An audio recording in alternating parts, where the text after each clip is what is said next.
Two men are moving slowly on the ice. They are like two black dots on an enormous white canvas. One of them is Fridtjof Nansen, in this moment making his way further up north on the planet than any other human being. In 1894, Nansen is already a recognized scientist internationally. He is celebrated for his work and for his will to challenge established ideas. But he is an impatient man, a quality more suited for changing the world than exploring the Arctic. After 400 years, Norway becomes an independent nation. The year is 1905 and Fridtjof Nansen has left the ice for diplomacy.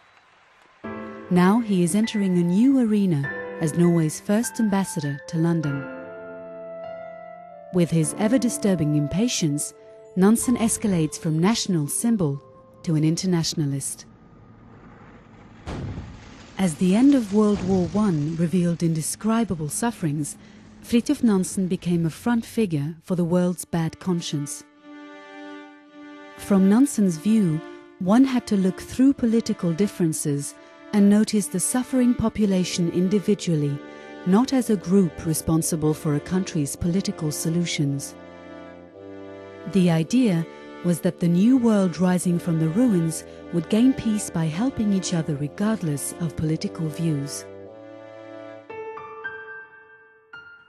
In 1920, Nansen is a traveller in human sufferings, appointed as High Commissioner for the League of Nations. In exchanging war prisoners in Russia, he is completely shaken by the countries suffering from an escalating famine disaster in the shadow of a civil war. Balancing suspicion from communist leaders with skepticism from European governments proved to be an exhausting challenge, experienced as tougher than surviving out on the ice.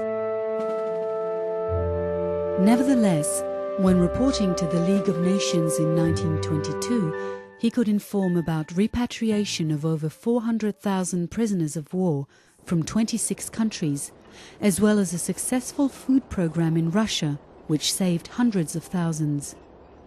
In addition, the Red Cross Nansen passports enabled stateless refugees to create a new life in the West.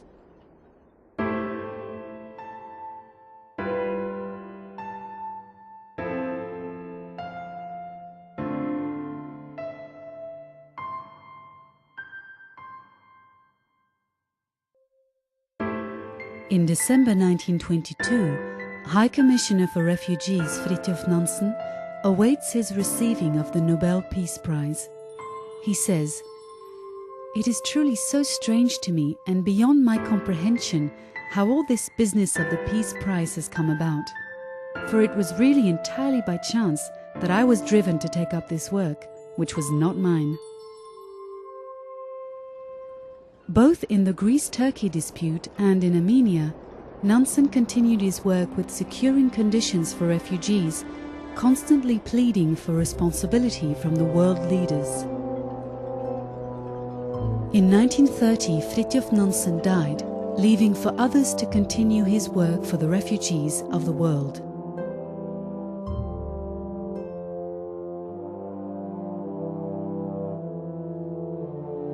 In the humanitarian spirit of Fridtjof Nansen, the first UN High Commissioner for Refugees, van Heuven-Goedhart, instituted the Nansen Refugee Award in 1954. Recipients have been chosen from many different areas. Whatever their creed or origin, their age or their role in public life, they have one thing in common. They have put their efforts, time, minds and hearts into the pursuit of work for refugees.